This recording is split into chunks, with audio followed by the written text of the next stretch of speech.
Everybody, welcome back to another episode of FSi DFS Fantasy NASCAR Picks. I'm your host, Mike 31. This is going to be for the Xfinity race today. If you're looking for the truck information, you can just pause this video, go back to our channel, and I did one of that earlier. So we got double header today. We got trucks at 2, Xfinity around 5. Should be exciting. So first off, thank you for everybody for your viewership last week. We had over 3,000 views on the 4 videos that came out for Daytona week, and the Cup one alone almost had 1.5 hundred, what do you say, 1,500 views. So going forward, I will do this for you. Any video that gets over 1,000 views, I will post a coupon for a 1-day pass at FSi for the next week. And if any of the videos gets 2,000 views, then I will open up for the whole week. So check back after the races, see how the videos did. And if any of them hit over that, then go into the comments and you'll find the coupon for the next weekend. So I appreciate your viewership on that. And if these videos help you, you can help us back, as I used to say at the end of the video, and you're probably not there. So I'll say it now. Subscribe to our channel. We're trying to get up to 5,000. That helps us immensely also, and share with your friends so they can enjoy the content too. Another commercial quickly. We have spring training baseball started a couple days ago. McKinley and I and Matt Noah and some others have been working on that, and it's been successful the first couple of days. We've been doing it for 3 or 4 years now, so we pretty much understand. I mean, it's tough, but we've got a pretty good system, so that's free also. So to get to that, it's not populating on the website for some reason, so you need to go to our Twitter X, FSI, just search for that, and there's a couple links for that. They'll take you right to it, and that's free until March 1st. So got that out of the way. Hope you had a good Daytona. I profited about $500. I played light because it is the first. Xfinity wasn't bad. I think I put like 40 bucks in, ended up with like 270. So very, very happy with that. Avoided the chaos. I mean, some of my cash lineups had some guys that got taken out early that hurt, but some of the GPPs were solid enough to get me there. So Atlanta this week we have, and they repaved it a couple years ago. They've had 4 races here. So this one has 163 reps. And if you watch the truck video, it's a little bit different because we have a little bit more length here. So we can start to look for some dominators. And it seems like there have been people like Herbst and who else? Austin Hill, of course, and Justin Haley have dominated in this race and led some laps and done really well. So you pretty much want to try to nail probably who the race winner is. There have been a couple times where 2 top 5 cars have come into the optimal lineup, but it's a lot of back markers too. So we're looking for place differential. So if you see, most of the cash plays are down further, and I'll explain that as we go through drivers race by race. Xfinity is a little bit better than trucks. Trucks, like, they average anywhere from like 40 to 60, and that's just like almost a whole stage of cautions. This one, they've had some cautions, uh, but they haven't been as bad. Like, you don't really have the big ones here. It's more like single file racing. You can't really get the 2-3 wide.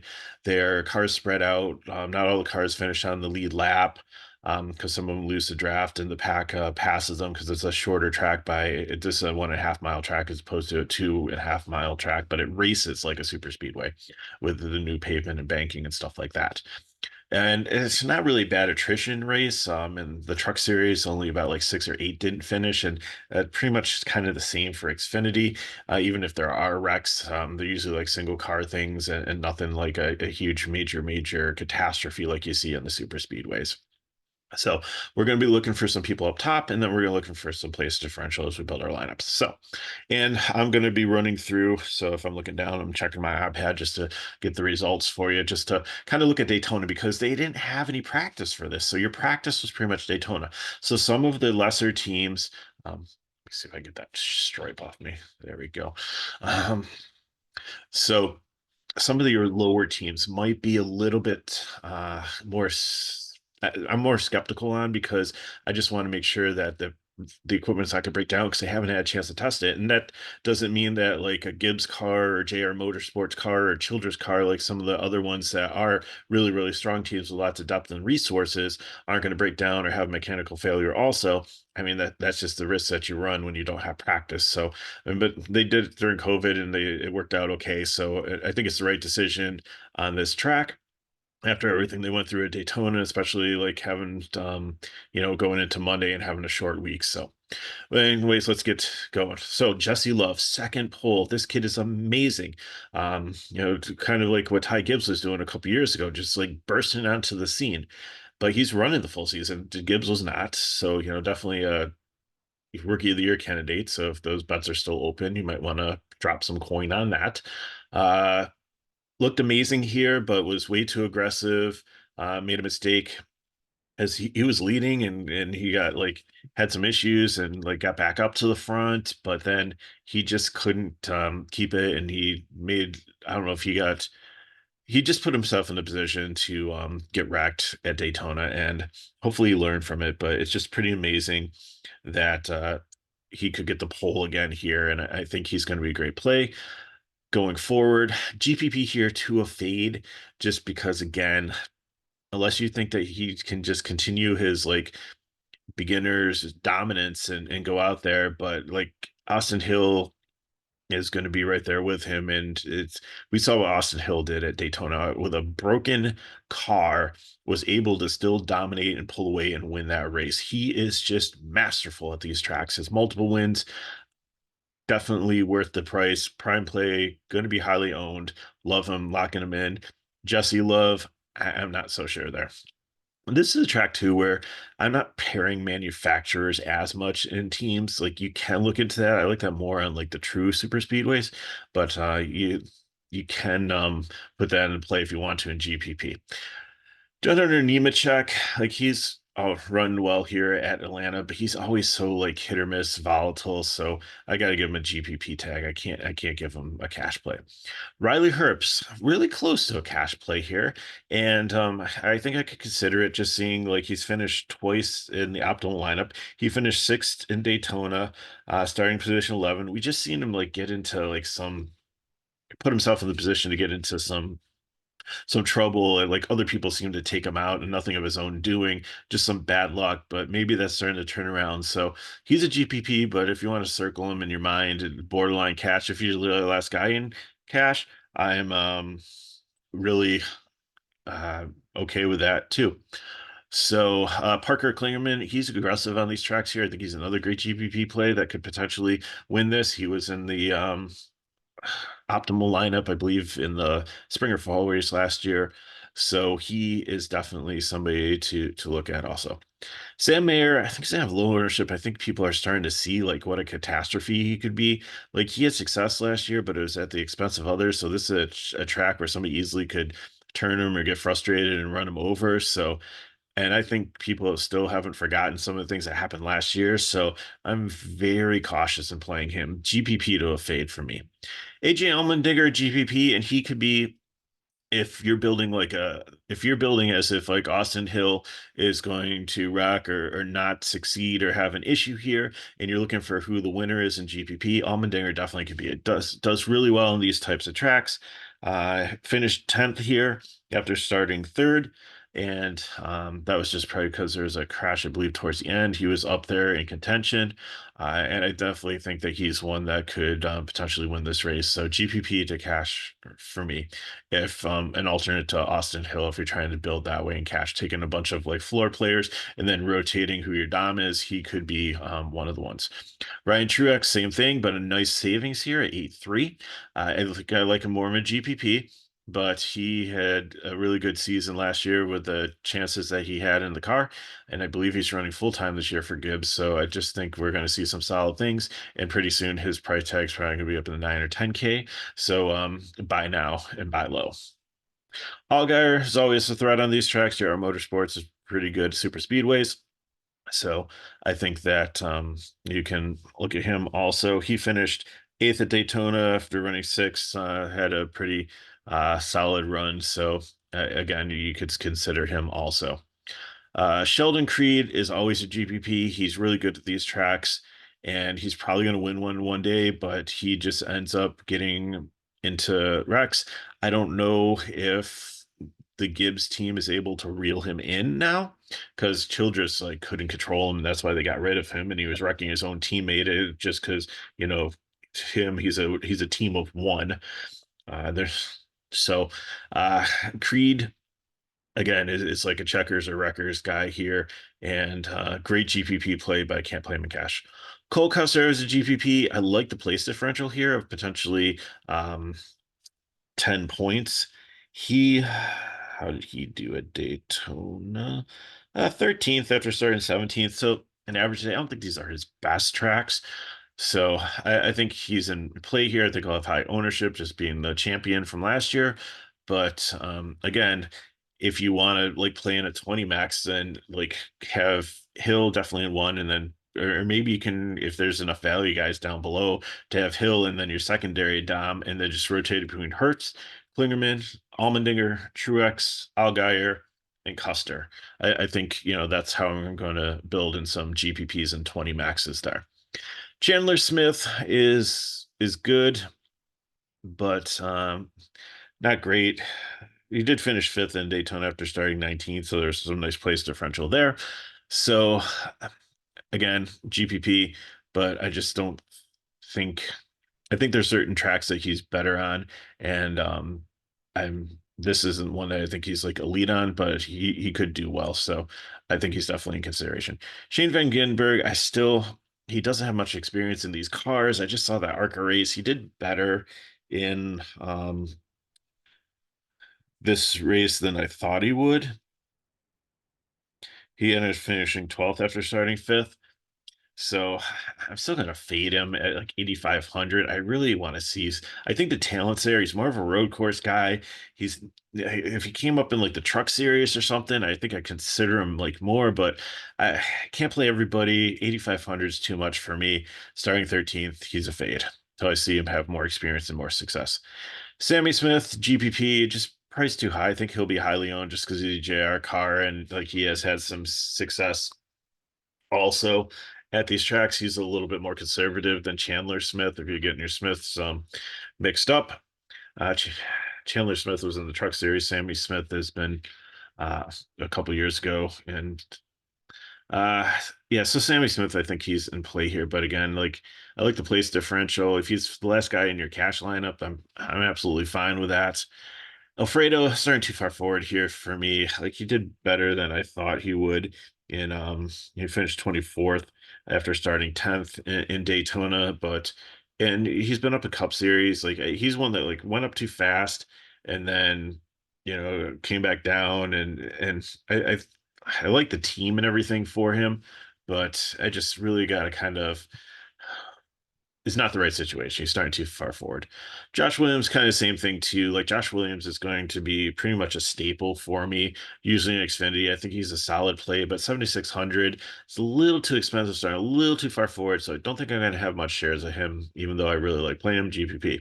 Same thing for Kyle Weatherman. Kyle Weatherman, you want to start like 25th on back. He's a great play here. He's starting too far forward. Brandon Jones, definitely a cash play.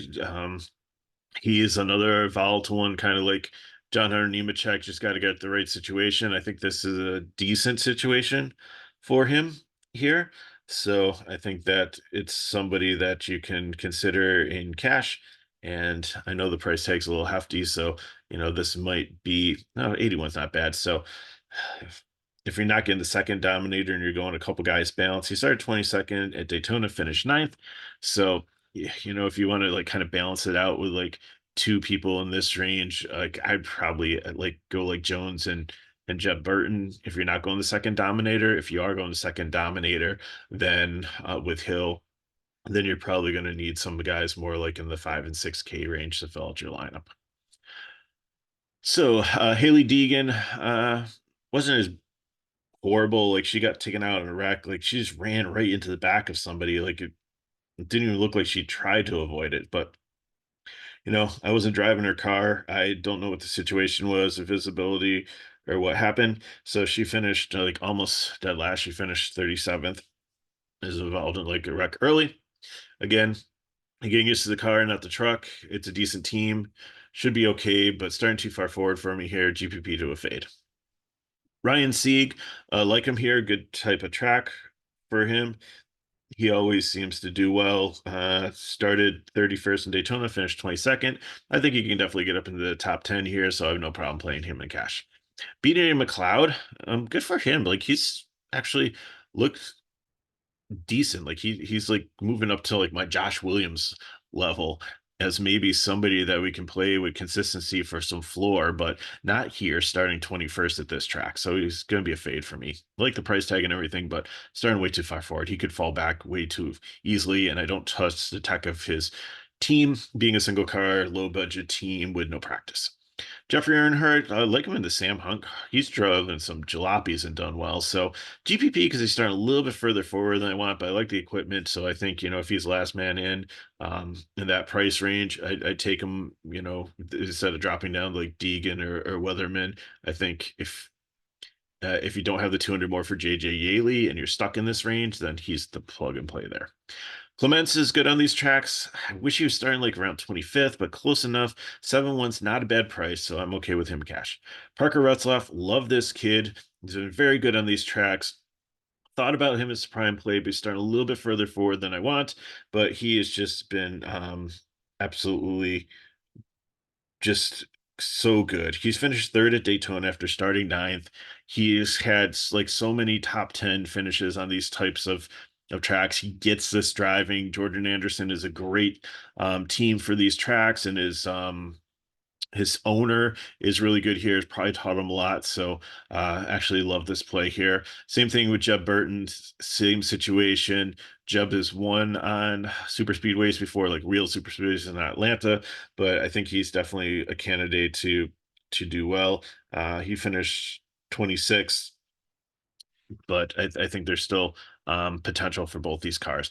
Kyle Sieg, I really like him here because you have a lot of people that have not run on this track yet, and he's run 4 races on here, and I think he's average. He started like somewhere down in like the 30s for most of them, and he's finished like around 20th. So I'm fine with that. Like he's starting 26. If he can get 6 place differential points and at 5,500, even if he just holds the line, I'm perfectly good there.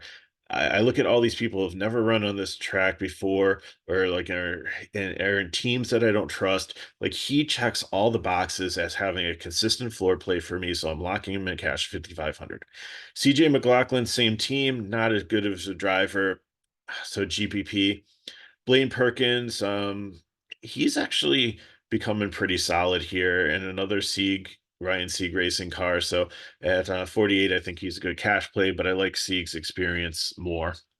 So that's why I took him over the savings on Perkins. But you can play both if you want to, especially if you're going with like the 2 Dom or trying to get 3 Doms in your lineup. Um, Dawson Cram, GPP. Uh, Rookie JD Motorsports don't trust the tech, so he could go back a little bit. Not gonna hurt you a ton at 5,200, but um, don't like him as much as I like Pool, who's right behind him for 400 more. Definitely a cash play there. Really solid. Alpha Prime Racing's a good solid program. Nick Lentz has a lot of experience. DGM team used to be like pretty good, but now they just I mean, now that they're down to like only like 1 or 2 cars, I think maybe they'll be better, but still, like Nick had a lot of potential in some of the races last year, but just couldn't get it done. I the 5,800, like I like better plays down here, but if you land on him, then I'm fine. Garrett Smithley, same thing. JD Motorsports. It's just the car scares me more than anything. Uh, so GPP, Joey Gase, same situation. I just the Emily and Gase cars were some of the worst for like breakdowns and issues last year, and without having the practice, I just it's hard for me to play those in cash. Ryan Ellis, again, I like Alpha Prime. I think they're solid. He's a really good driver. He was actually in one of the optimals of the 4 races run here, so give him cash. Leo Honeyman, I think, has a lot to learn. He is racing the truck race, so maybe that'll help him. So he finished 30th at Daytona after starting 24th. He was involved in an accident. So GPP, just because I get it with the place differential down here, it's a good play at 4,600, but I can't do it in cash. JJ Yeley, I think, will be very popular. I like him in cash. Even though these SS Greenlight racing cars aren't the greatest, I think, sometimes they get some help from some of the other teams in this program. So I think Yaley's a veteran. He'll just hang out in the back and then be conservative and move up through attrition. And that's exactly what you want. 6,500 might be a little bit too pricey for you if you're trying to jam in multiple high price guys up top. And I get that, but if you're not, if you're going more balanced, I think he's a perfect play in cash. Emmerling, same thing. Again, a little bit risky with the green light racing, but Emmerling's been pretty solid. And again, he can just only go up and not down. And then Jordan Anderson is the absolute lock play on here. Uh, he didn't make a qualifying run. Um, Hopefully, it wasn't like too much of a mechanical issue, and hopefully they get that all figured out and stuff. And starting at the back, like he can go no place but up. He's really good to these tracks, and definitely a top 20, potentially a top 10. There's just so much ceiling here. You just got to lock him in cash and maybe most of your lineups. So that's what I got for you. Again, it's like Austin Hill, Anderson, and Sieg, and then pick which way you want to go. Do you want to try to get that second like Dom guy in there? And the ones I said were like Herbst, Klingerman, Allmendinger, Truex, Allgaier, Custer, or um, do you want to go with more like a Brandon Jones and like a Jed Burton and try to build balance there? And that way you can get maybe like a Retzloff in there or a JJ Yaley in the 6K, and you don't have to drop all the way down to the 5K guys. So good luck in your roster constructions. If you have any questions, you can put them in the chat below or hit me up at Megaroth31 on X or Twitter. And again, if you want to use, we've extended it to get in for free for this weekend. So go to go to the description of the video, go to FSi DFS, and you can go to our website and be able to sign up for free for this weekend. If you don't have a Discord with us, then sometimes it looks like you signed up. Just check your email. I'll email you back with an invitation once you get in and I see you in our server. Then I'll add NASCAR privileges to you. So thanks for watching. Again, if these videos help you, help us back. Like the video, subscribe to our channel, share with a friend, and good luck in your contest. I'll do the cup video tonight, and hope you have a great weekend. I'll see you next time.